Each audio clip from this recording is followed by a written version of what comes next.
Hi, Greg. Hi, Shelly. How are you?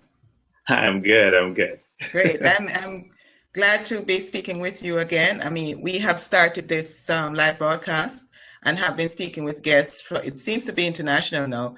The last couple of times I had Vanessa Talbot, who is a profile builder, and she's all the way in Australia. Then I had hmm Grace Cameron, who is also in Canada, and Lisa, who is all the way in United Kingdom, UK. So I've been having quite a Okay. bit of persons who are international. And now, where are you located? I'm in Toronto, Canada. So welcome. And I'm going to jump right in and ask you a few questions just to find out again about your background and experience and how you transition. So for our audience who's listening in, whether now or after, we're talking with guest speakers and finding out from them how they have transitioned from from their career into entrepreneurship. So the first question is, are Okay. you an entrepreneur? I am an entrepreneur. That's an easy You one. So what business are you in? Tell us a little bit about it. Sure. I'm an author and as well as a business owner. My business is called Supersize Your Business, and what we do is we help our clients to utilize online marketing to generate leads for their business and convert those leads into customers. Okay. And my book is also called Supersize Your Business, and it's an extension of my agency. And it talks about the same thing. How do you leverage social media, online marketing to build your brand, build relationships, and turn those relationships into customers? Amazing. So what was your profession before you started this? So my background, I grew up in Jamaica, and my background was in software development. And I've always been an entrepreneur though. So as I'd say, but for as long as I remember, I was always doing something. So even when I was in college, when I was in university, I had a business. Like that was like a part-time thing that I was like a part-time hustle, if you can call it that. In high school, I always had something going on too. Like I was either selling music or mixtapes and things. Like I always had, some things that I was, that's something that I was doing. And so my background is in software development, and like basically, and that's what um, led me into the world of online marketing because one of the things that I started doing when I moved to Canada on the side was developing software for people. So I developed websites, Okay. work on different applications and so forth. And then in my corporate experience, I worked for companies like IBM, Siemens, Sears in not in software development, but in IT infrastructure. And to me, that was everything that I was doing was always to lead me to the point of having my own company, not just a small thing, but something big. So every time, every all my work experience, I always looked at it in the lens of, okay, how can I apply this to what I want to do? So that was always the destination, Okay. and corporate is just a, a kind of like school, just to learn and how do these guys do it, and then apply it to what I want to do, ultimately want to do. Okay. Okay. Yeah. Love that. Love to hear what you have shared there about your transition from where you are and where you are now. hmm So I wanted to find out from you. I asked you to tell us a little bit about your business. I know you spoke a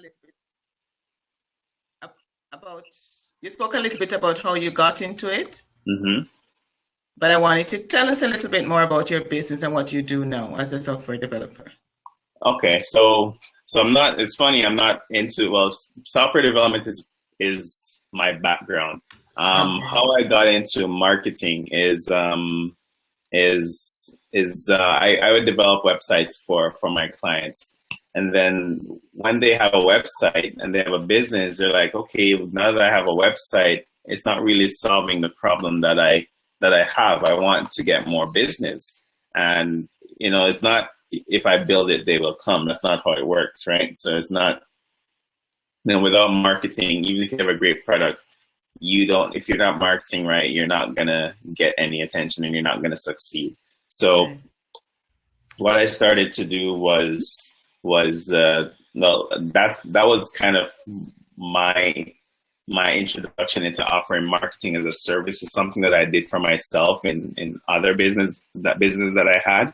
But when I discovered that this was a problem that my customers were facing, I started to offer social media campaigns, other kind of campaigns to generate traffic for their business and convert that traffic into customers. So on top of website development and application development that we still do, our main service now is online advertising, social media management. We also manage your customer relationship software. So if you've heard of Salesforce or Infusionsoft, Constant Contact, applications like that, we actually manage that for you. We pretty much act as your marketing department. So we'll write the emails, we'll design the follow-up campaigns, all the things that are necessary to keep the relationship with your target market alive and to get people to spend money with you. Because at the end of the day, even if you sell something to someone once, they will buy from you again if you keep the relationship alive. And the easiest person to get to spend money with you is someone who you've done business with before. So that's one of the important results of what we do for our clients. We help you to keep that relationship active, develop the relationship, keep it active, and increase your sales as a result of that. Okay, so tell me, what motivates you on a daily basis? What motivates you there? You know what? I get bored very easily. You're one of those boring IT guys. No, I get you know what? Funny enough, when I got into IT was a means to an end. It was at a time when .com was new and exciting.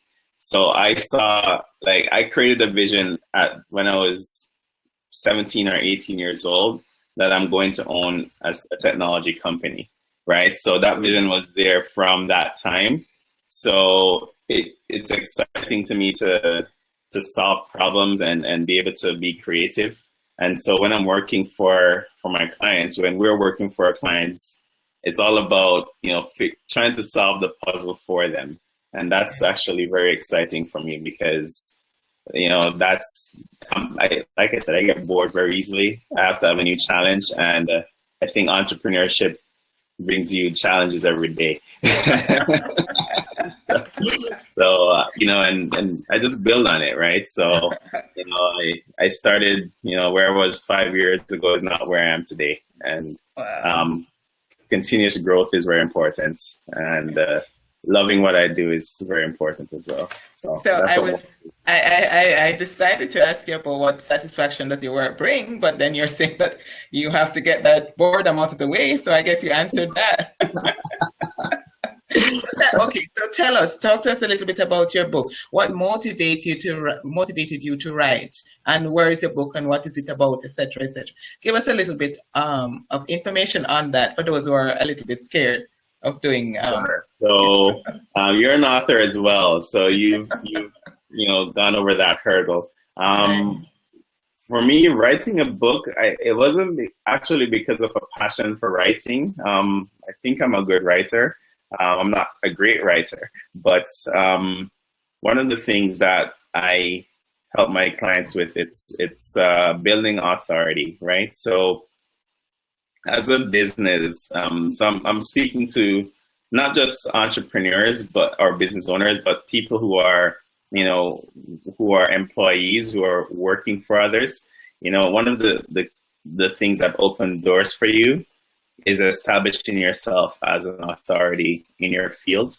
And whenever any of us is looking for answers to problems, we always want to go to an authority figure in that subject matter, right? So writing a book is one way of demonstrating what you know in your field, right? So when in the early stages of my business, I never thought about writing a book actually, but I went to an event, and it was a marketing training event, and the person who was leading the event talked about the same thing I'm speaking about right now, the importance of building yourself as an authority and a brand.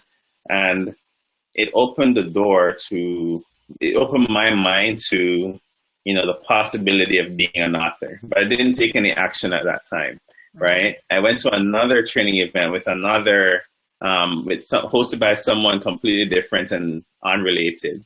And the same thing came up. And I said, you know what, there's something to this. I have to do it. It's like the universe telling me that this is the way to go, right? So I couldn't wait to be told a third time. Yeah, so Smart guy. Smart guy. So that's what led you to write it. Yeah, it was. That's what led me to write it. But what I discovered in the process of writing it was, there's a lot that I know, but I didn't recognize that I know, because now that I started writing the book, I started to think about who's going to read the book. Right. And I'm thinking about who's going to read the book. I said, okay, how can I create value for the person that's reading? Because if you're going to write a book, you in my mind, it has to be good, right? Like it can't be, I'm putting my thought process on paper, right? So at first I was doubtful that, maybe I didn't know enough. But then when I started writing, I'm like, holy cow, I know a lot. Now I have to compress it, right? So, the process of writing the book gave me a lot of confidence, actually, because it showed me that, I actually know a lot of stuff here that I'm not even thinking about on a daily basis. So it's kind of an education process for me as well.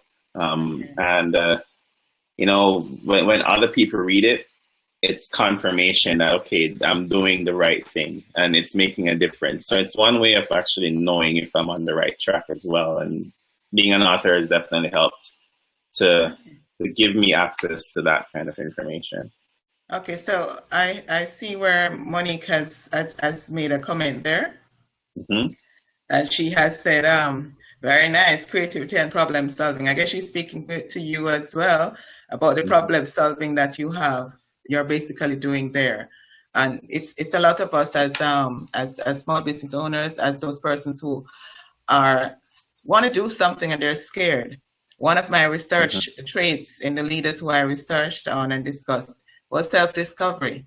So they were afraid to do something. And once they started doing it, they recognized that, hey, this is really actually something good that I'm doing here. And they found out things about themselves. So those listeners who are listening in and viewing this, please don't hesitate to just go out and do what you want to do. It's only when you step off into the unknown, that's when you find out new things about yourself. You can't find out new things about yourself by staying in the safe waters. So I would dare you, listeners, to step out. So Greg, talk to me. Tell me what type of how do you remind yourself of what is important? How do you remind yourself of what is important? That's a very good question. So, what's important? Sometimes I'll get caught up into, maybe results and, entrepreneurship, business ownership. There's a lot of ups and downs, right? Like there's good days, there's bad days, there are, days that nothing really, it's like, nothing special is happening today. I don't know if it's good or bad, right? Like there's ups and downs and then there's like really steady periods, right? And what the question is, how do I remind myself of what's important? Yeah. Oh, you're on mute there. I can hear you. Yeah. How are you? What is important? How do you Yeah. remind yourself of what is important? Yeah. How do I? Well, it's a very good question. So, how do I remind myself of what's important? Sometimes I have to just step back and step away from what I'm doing Uh-huh. and reflect. A lot. Reflect a lot on just life and what I have around me. One of the things that I do is remind myself of what I'm grateful for. Right. That's a great way to start the day. Mm. If you're religious, you can start the day, praying and giving Right. thanks. That's one way of reminding yourself of what's important, right? Because at the end of the day, I try to have fun in what I'm doing, and I have to remind myself that this is fun for me. It's not just work, right? Like if it's just work, I can work anywhere. I don't have to challenge myself, right? Right. But I reflect. I do a lot of reflection, and step back away from the activity and just remind myself of what is happening, what I've done in the past. We don't. This is one thing a lot of us don't do. We don't congratulate ourselves for what we have achieved, right? Celebrate achievements. Yeah, even the smallest thing, right? Even the smallest thing. That's correct. Especially the smallest thing, because the small things lead to the big things, and the small things give you encouragement to do other things that create big results, right? So I have to step back, give thanks, be grateful, and give thanks, be grateful, and just celebrate, like take time to celebrate. Like I'm happy that I have the opportunity to do what I'm doing. I'm happy for good health. I'm happy for supportive people, for love. Things like that really important. Because if we just focus on, I have to do the next thing, we're gonna burn ourselves out. And that's not why we're doing this in the first place, right? So, and you're correct, because I know that for me, I'm like a list person. I write a lot of lists, and I have the list by my bedside because my mind goes at crazy hours, and it doesn't say, okay, it is now 1 o'clock in the morning or 12 o'clock at night or 3 in the morning. It just comes, and when it comes, I have to just capture it. So I keep a pad beside my bed and I write in it. And of course, I have now the cell phone that has notes in it. So anywhere I am, I capture stuff. So I keep myself, for me personally, I keep track of what is important by writing them down by when it comes up. And sometimes even at the beginning of a week, you write down a list of stuff that we have to do. And then sometimes something else happens and we go sidetrack. Sometimes it's important as to what is happening, in Texas. Sometimes you can't help it because those are natural disasters. But sometimes it's not anything like that, but the little things, spending time to keep on top of what you have. And that's what I'm thinking of from my perspective, but it's to make sure that we're looking at what is very important to us. Now, what basically are your hobbies? Because you talk about celebrating and so on, and and I agree. We need to celebrate. We work hard. We need to play hard. That's my daughter Monique's philosophy. Work hard and play hard. Well, right now, so I'm a dad, so my hobby is my son's hobbies right now. So how old is your son? He's 3 years old right now, going 4. So 3 years old going on? To 4, so more like 40. But I thought it was one of those kids that. So I take a lot of orders from him. I like that. I just spending time with family is very important. My day is fairly structured. I make sure that there's time allocated just for family. I don't do anything else.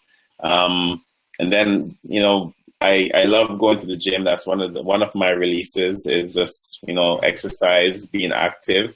Hobbies as well. I study martial arts, so that's something that I'm really passionate about, and that's something that it's a release, right? Like there with work and the concentration that comes from that, like that can create a lot of internal tension. So having really a release is very important, and for me, being physically active is very important for me. I get you. So physical activities and spending time with your son, that's what you find. Those are the hobbies. Well, so is my wife too. I mean, it's not just my son, but just family in general, and my extended family as well. Like Sundays is like a shut-off day, like nothing else happens but just family activity. That's just a dedicated day, but it helps because there's a need for balance. Like everything has to be done in moderation. Of course. I mean, for my early life, I had no balance. It was all work. But I've learned that it's important to, relax and have those hobbies and start chilling on the other side. I have to make sure that I don't tilt it to the other side too much. So as we wind down, that from you actually, because so a little background. I've known Shelley since I was a teenager, so I've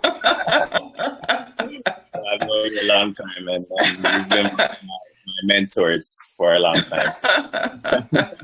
So all of these guys that I'm talking to, for those of you who are listening or will be listening on, these guys that I'm talking with sound as though they're a million years old when they're just brushing the little 30s. But congrats on the achievements that you have made. I mean, the steps that you've made to build your career and to go into entrepreneurship, and also for what you're doing to help other people in our society, to propel their business forward. Because you just went on mute again, Shelley. Right, I find that a lot of individuals who are in the older folks tend not to be good on social media or to create websites or stuff. So that's where people like yourself come into play. So we're happy to work with you. So as we wind down, let me ask you: 7 days, 6 nights, all expenses paid. Where would you be going? Where would I be going? 7 days, 6 nights, all expenses paid. What's your vacation? My vacation would be destination Monaco. Oh. Yeah, it's somewhere that I've never been before, but I'd love. It looks like a fun place to be. I'm not the type that can sit on a beach for three days or a week. I'd go crazy. But doing somewhere like Monaco, awesome. Awesome. So, okay, Mike, what's your guilty pleasure? So you have movies, you have stuff. What's it? Guilty pleasure, binge watching almost any series on Netflix. Yeah. I don't watch. Where do you find the time to binge watch? You gotta make the time. You know what though? Binge watching is crazy because I'll for example, I'll watch a series. I won't watch it while it's popular or active because I'm not very good at. You're one of those. Shows every week. I don't really watch TV, but when I do watch, I'll just pick a series. It's like from episode 1, and then in like a 3-week period, I'll watch like all seven seasons of it, and like that's the. Now I get you. Yeah, I do. I like to see everything from start to finish, so I don't like suspense. You're on mute again. When you're not thinking of Monaco and traveling, what is your favorite meal? Food. My favorite meal. Favorite food. Wow. What do you enjoy? Good jerk chicken. Yeah. So, are you able to get that in Canada? Of course we are. Yeah, there's a lot of Jamaicans here. We bring the food with us, so yeah. I get you. I get you. I get you. So that delicious spice. So you like spicy food then? Yeah, yeah. Well, not too spicy, but just right. Okay. Awesome. Not Perfect. too much pepper, but just right. No, I did, Greg, I really thank you for spending the time with us, and you shared with us about how individuals can, be brave enough as you did to jump from career into entrepreneurship. And the difference with you is that you were basically focused all your life on where you wanted to go, and working with big companies like IBM and all of those companies that you work with that created that stepping stone for you, that molding ground that helped you to step into what you really wanted to do. You're on mute again. At your age, I think it is really, really amazing what you're doing to help others out. So, can you share with us your website and how Sure, or anyone who is interested can contact you? sure. So my website is supersizeyourbusiness.net. Okay. Okay. And that's how they can contact you if they want help Yes. with building websites and. Online advertising, lead generation. So if you're looking to, if you need a strategy to attract more leads to your business, and if you need help converting those leads, then we can help you with that. A part of that, we do help you with your website as well, and we also do like mobile app developments for you. But our main service, this is what's popular anyway, is our advertising service or lead generation service and our marketing strategies. Okay, so I had chatted with Bridget of Captiva Design, and she's the only one of the people who I had interviewed that is located in the United States. So for me, I think the country or location where you are is not a barrier these days. I wanted to know, are you open to working with people in different countries as well? Oh yeah, I do. So I work with people in Canada. I work with people anywhere. I mean, our services are in English, so I mean I don't speak any other language. So we're an English shop here, but Right. yeah. So we have clients in Jamaica, United States, Canada, Dubai. We have clients all over. So Right.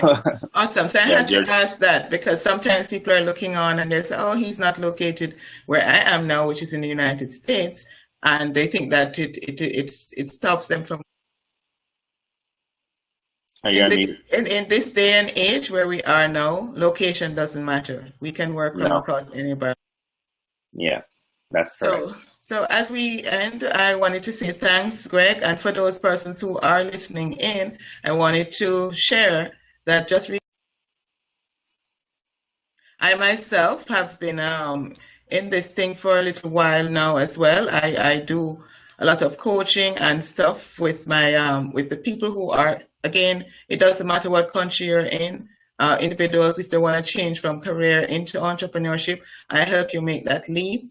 If you're scared, I myself have done it several times.